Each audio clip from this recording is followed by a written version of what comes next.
विश्वधरं देवं वन्देऽहं गणनायकम्। मूषकोत्तममारुह्य देवासुरमहाहवे योद्धुकामं महावीर्यं वन्देऽहं गणनायकम्। यक्षकिन्निरगन्धर्वक्ष सिद्धविद्याधरैः सदा स्तूयमानं महाबाहुं वन्देऽहं गणनायकम्। सर्वविघ्नहरं देवं सर्वविघ्नविवर्जितं सर्वसिद्धिप्रदातारं वन्देऽहं गणनायकम्। गणाष्टकमिदं पुण्यं यः पठे सततं नरः सिद्ध्यन्ति सर्वकार्याणि विद्यावान् धनवान् भवेत्।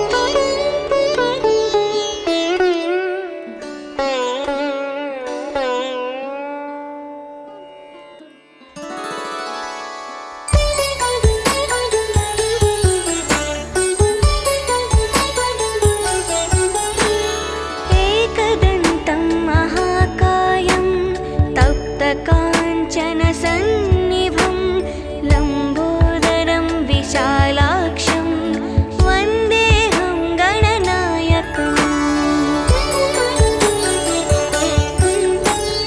मौञ्जीकृष्णाजिनधरं नागयज्ञोपवीतिनं बालेन्दुसुकलामौलिं वन्देऽहं गणनायकम्। अम्बिकाहृदयानन्दं मातृभिः परिवेष्टितं भक्तिप्रियं मदोन्मत्तं वन्देऽहं गणनायकम्। चित्ररत्नविचित्राङ्गं चित्रमालाविभूषितं चित्ररूपधरं देवं वन्देऽहं गणनायकम्। गजवक्त्रं सुरश्रेष्ठं कर्णचामरभूषितं पाशाङ्कुशधरं देवं वन्देऽहं गणनायकम्।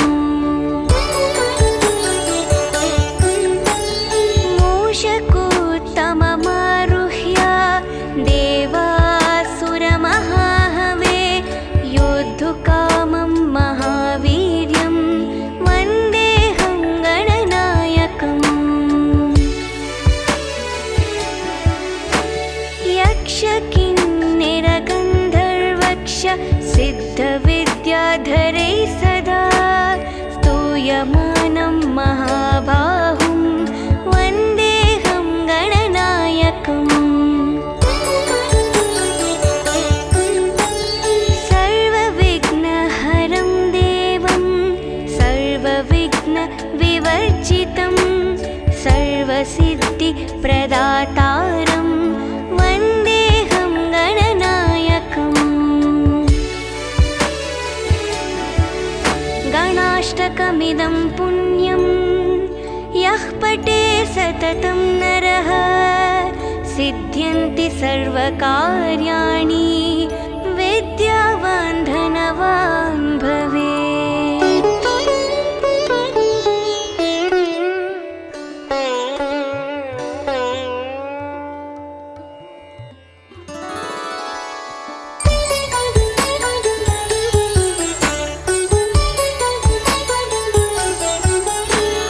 एकदन्तं महाकायं तप्तकाञ्चनसन्निभं लम्बोदरं विशालाक्षं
कर्णचामरभूषितं पाशाङ्कुशधरं देवं वन्देऽहं गणनायकम् मूषकोत्तममारुह्य देवासुरमहाहवे योद्धुकामं महावीर्यं वन्देऽहं गणनायकम् यक्षकिन्निरगन्धर्वक्ष सिद्धविद्याधरैः सदा स्तूयमानं महाबाहुं वन्देऽहं गणनायकम् सर्वविघ्नहरं देवं सर्वविघ्नविवर्जितं सर्वसिद्धिप्रदातारं वन्देऽहं गणनायकम् गणाष्टकमिदं पुण्यं यः पठे सततं नरः सिद्ध्यन्ति सर्वकार्याणि विद्यावान् धनवान् भवेत्।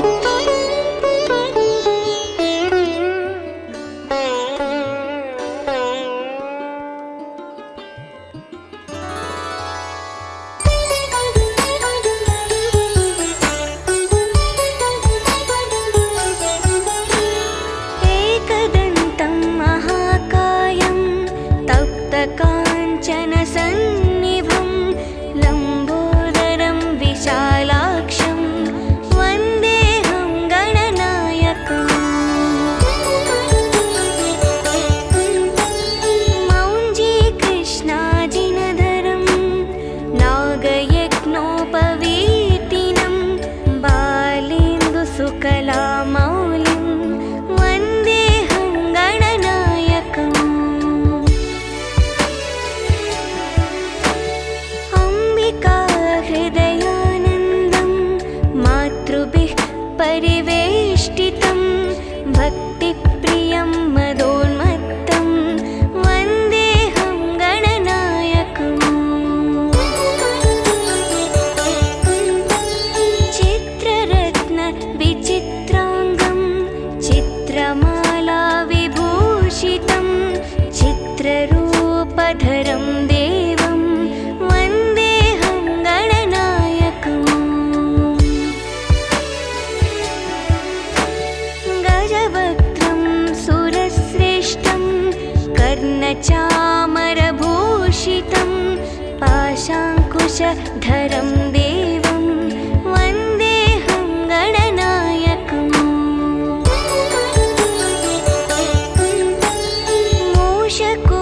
मूषकोत्तममारुह्य देवासुरमहाहवे योद्धुकामं महावीर्यं वन्देऽहं गणनायकम् यक्षकिन्निरगन्धर्वक्ष सिद्धविद्याधरैः सदा स्तूयमानं महाबाहुं वन्देऽहं गणनायकम्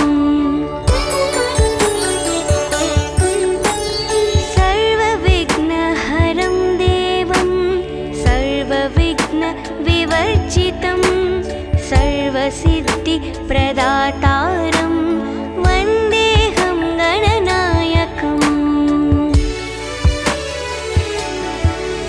गणाष्टकमिदं पुण्यं यः पठे सततं नरः सिद्ध्यन्ति सर्वकार्याणि विद्यावान् धनवान् भवेत्।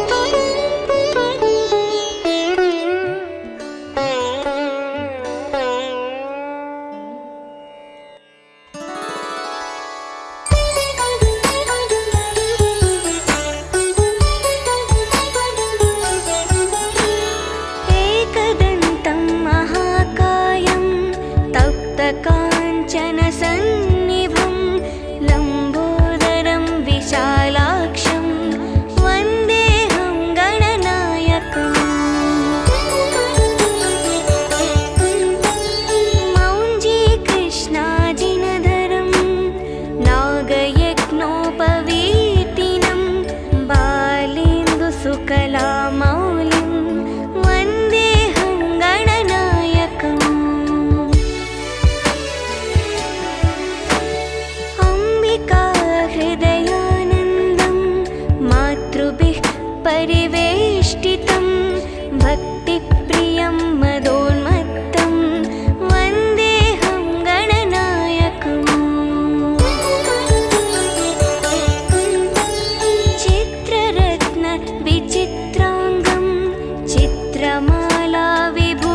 विभूषितं चित्ररूपधरं देवं वन्देऽहं गणनायकम्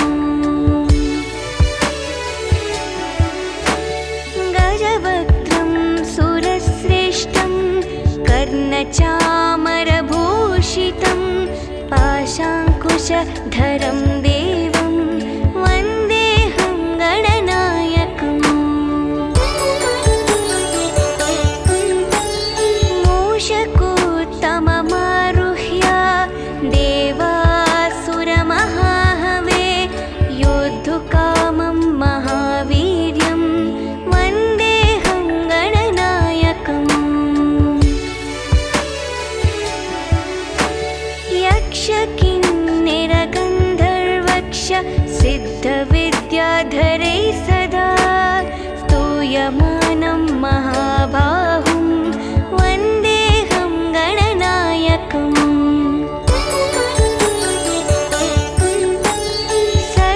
सर्वविघ्नहरं देवं सर्वविघ्नविवर्जितं सर्वसिद्धिप्रदातारं वन्देऽहं गणनायकम् गणाष्टकमिदं पुण्यं यः पठे सततं नरः सिद्ध्यन्ति सर्वकार्याणि विद्यावान् धनवान् भवेत्।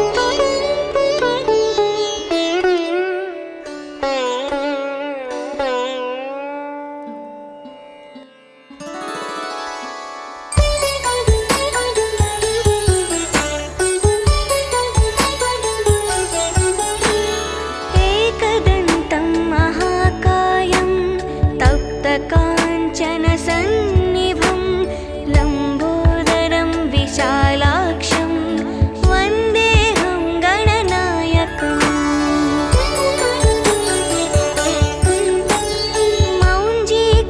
मौञ्जीकृष्णाजिनधरं नागयज्ञोपवीतिनं बालेन्दुसुकलामौलिं वन्देऽहं गणनायकम्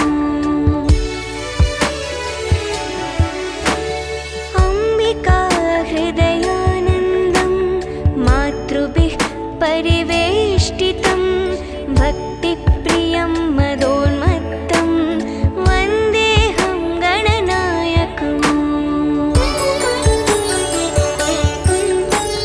चित्ररत्नविचित्राङ्गं चित्रमालाविभूषितं चित्ररूपधरं देवं वन्देऽहं गणनायकम् गजवक्त्रं सुरश्रेष्ठं कर्णचामरभूषितं पाशाङ्कुशधरं देवं वन्देऽहं गणनायकम्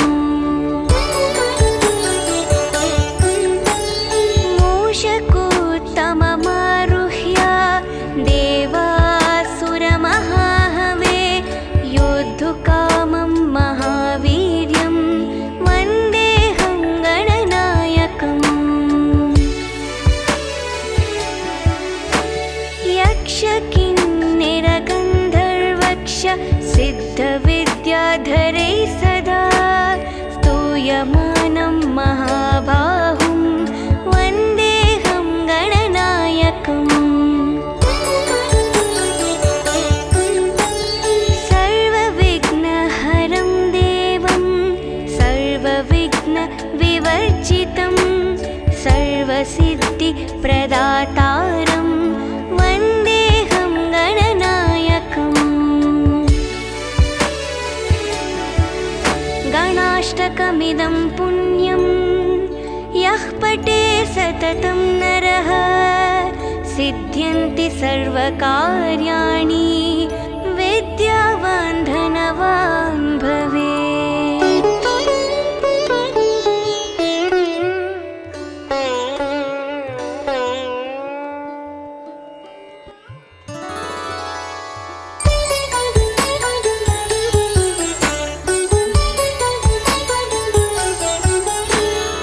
एकदन्तं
कर्णचामरभूषितं पाशाङ्कुशधरं देवं वन्देऽहं गणनायकम् मूषकोत्तममारुह्य देवासुरमहाहवे योद्धुकामं महावीर्यं वन्देऽहं गणनायकम् यक्षकिन्निरगन्धर्वक्ष सिद्धविद्याधरै सदा स्तूयमानं महाबाहुं वन्देऽहं गणनायकम् सर्वविघ्नहरं देवं सर्वविघ्नविवर्जितं सर्वसिद्धिप्रदातारं वन्देऽहं गणनायकम् गणाष्टकमिदं पुण्यं यः पठे सततं नरः सिद्ध्यन्ति सर्वकार्याणि विद्यावान् धनवान् भवेत्।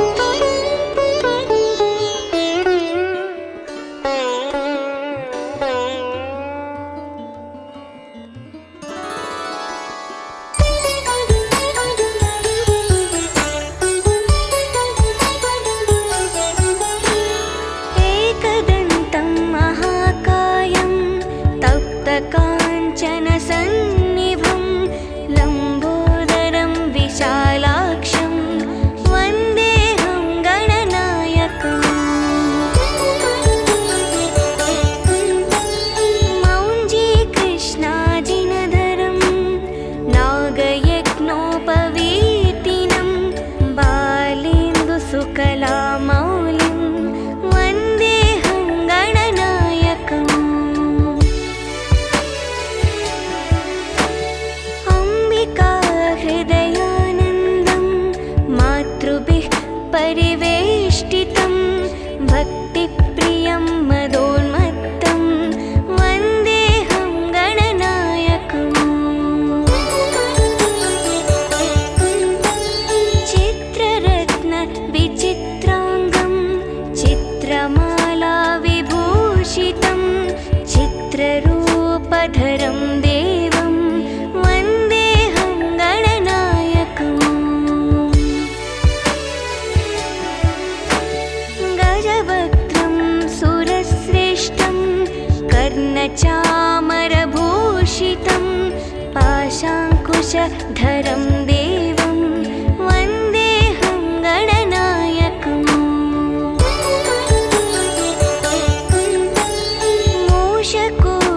मूषकोत्तममारुह्य देवासुरमहाहवे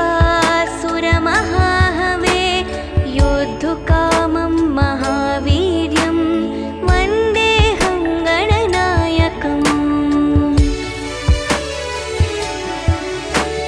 यक्षकिन्निरगन्धर्वक्ष सिद्धविद्याधरै सदा स्तूयमानं महाबाहुं वन्देऽहं गणनायकम्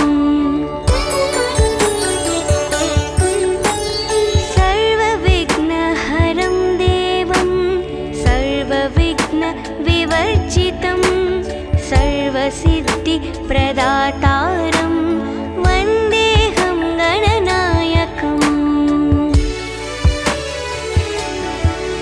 गणाष्टकमिदं पुण्यं यः पठे सततं नरः सिद्ध्यन्ति सर्वकार्याणि विद्यावान् धनवान् भवेत्।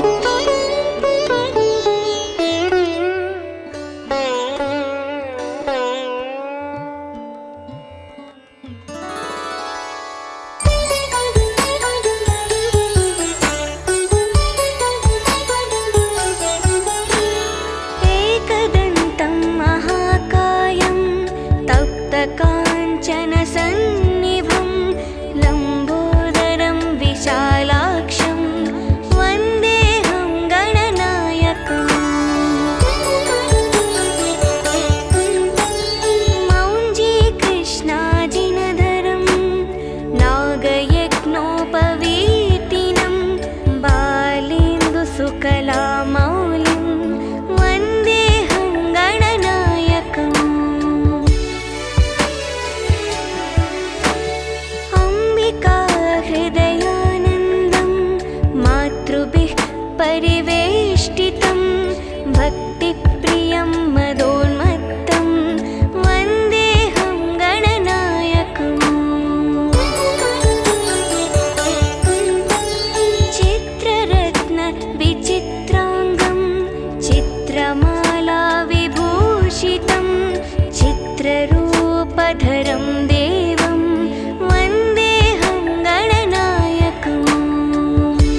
गजवक्त्रं सुरश्रेष्ठं कर्णचामरभूषितं पाशाङ्कुशधरं देवं वन्देऽहं गणनायकम् मूषकोत्तममारुह्य देवासुरमहाहवे योद्धुकामं महावीर्यं वन्देऽहं गणनायकम् यक्षकिन्निरगन्धर्वक्ष सिद्धविद्याधरैः सदा स्तूयमानं महाबाहुं वन्देऽहं गणनायकम् सर्वविघ्नहरं देवं सर्वविघ्नविवर्जितं सर्वसिद्धिप्रदातारं वन्देऽहं गणनायकम् गणाष्टकमिदं पुण्यं यः पठे सततं नरः सिद्ध्यन्ति सर्वकार्याणि विद्यावान् धनवान् भवेत्।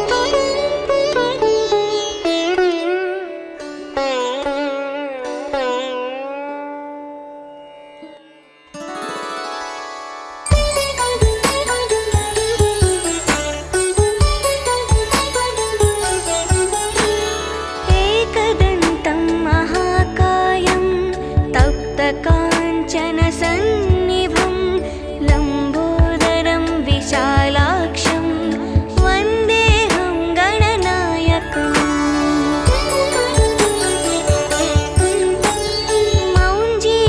मौञ्जीकृष्णाजिनधरं नागयज्ञोपवीतिनं बालेन्दुसुकलामौलिं वन्देऽहं गणनायकम्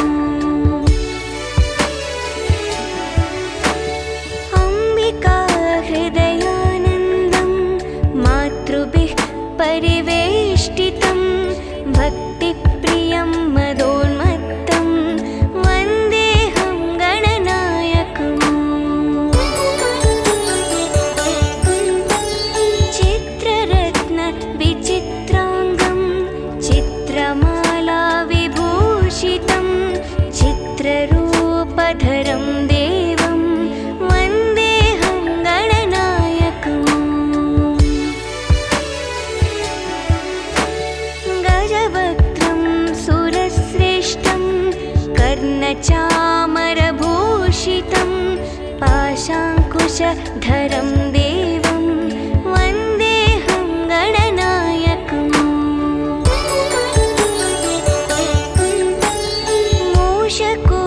मूषकोत्तममारुह्य देवासुरमहाहवे योद्धुकामं महावीर्यं वन्देऽहं गणनायकम् यक्षकिन्निरगन्धर्वक्ष सिद्धविद्याधरैः सदा स्तूयमानं महाबाहुं वन्देऽहं गणनायकम् सर्वविघ्नहरं देवं सर्वविघ्नविवर्जितं सर्वसिद्धिप्रदातारं वन्देऽहं गणनायकम् गणाष्टकमिदं पुण्यं यः पठे सततं नरः सिद्ध्यन्ति सर्वकार्याणि विद्यावान् धनवान् भवेत्।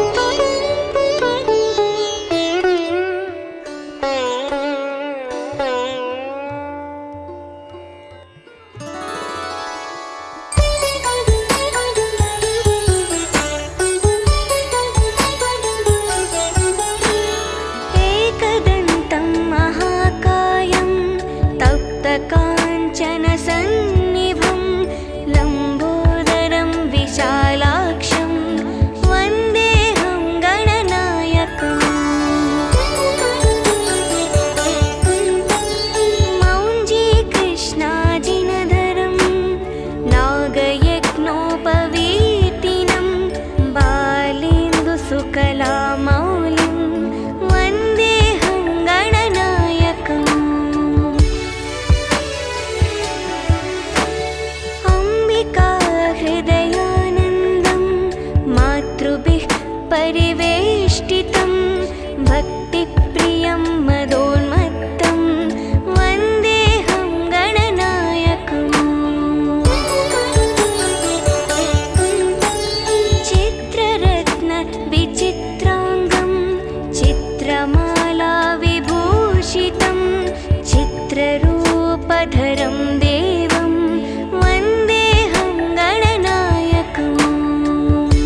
कर्णचामरभूषितं पाशाङ्कुशधरं देवं वन्देऽहं गणनायकम्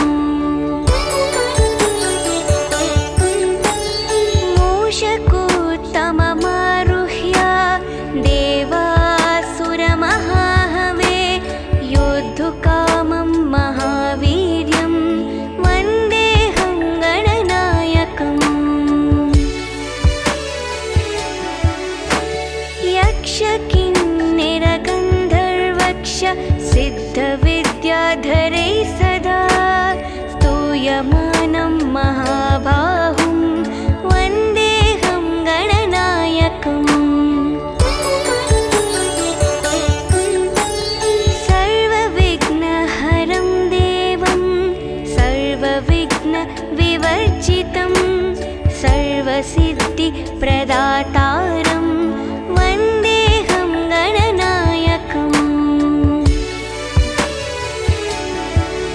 गणाष्टकमिदं पुण्यं यः पठे सततं नरः सिद्ध्यन्ति सर्वकार्याणि विद्यावान् धनवान् भवेत्।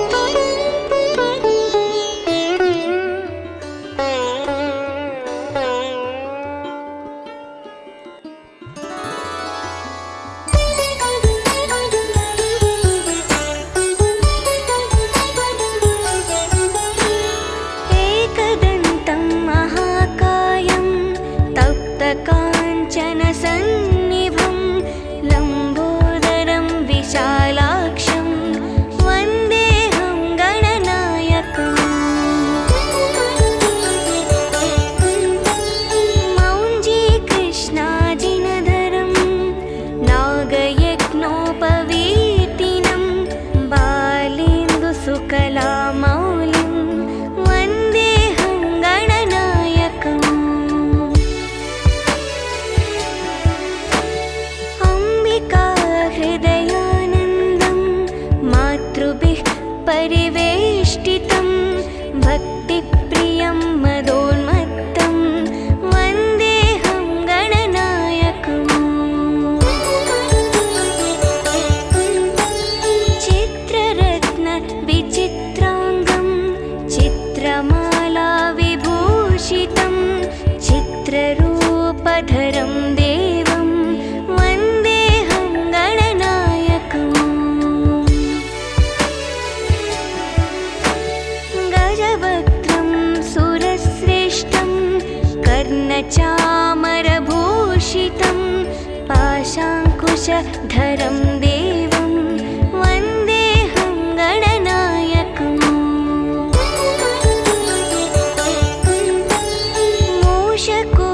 मूषकोत्तममारुह्य देवासुरमहाहवे योद्धुकामं महावीर्यं वन्देऽहं गणनायकम् यक्षकिन्निरगन्धर्वक्ष सिद्धविद्याधरैः सदा स्तूयमानं महाबाहुं वन्देऽहं गणनायकम् सर्वविघ्नहरं देवं सर्वविघ्नविवर्जितं सर्वसिद्धिप्रदातारं वन्देऽहं गणनायकम् गणाष्टकमिदं पुण्यं यः पठे सततं नरः सिद्ध्यन्ति सर्वकार्याणि विद्यावान् धनवान् भवेत्।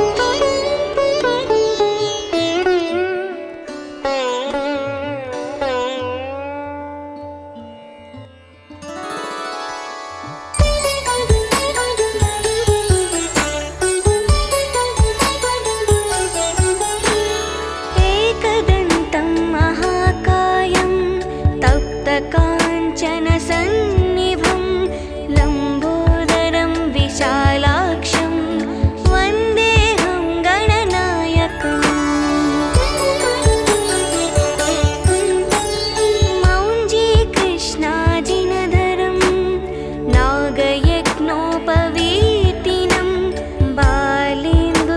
सकलामौलिं वन्देऽहं गणनायकम्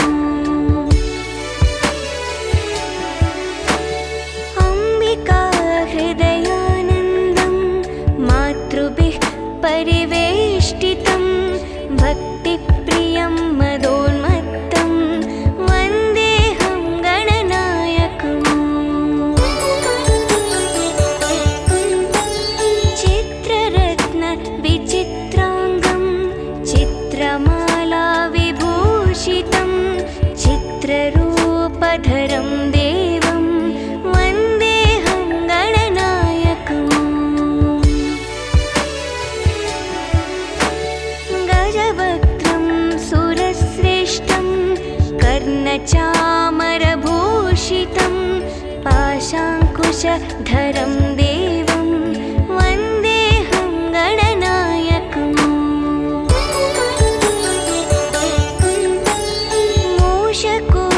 मूषकोत्तममारुह्य देवासुरमहाहवे योद्धुकामं महावीर्यं वन्देऽहं गणनायकम् यक्षकिन्निरगन्धर्वक्ष सिद्धविद्याधरैः सदा स्तूयमानं महाबाहुं वन्देऽहं गणनायकम्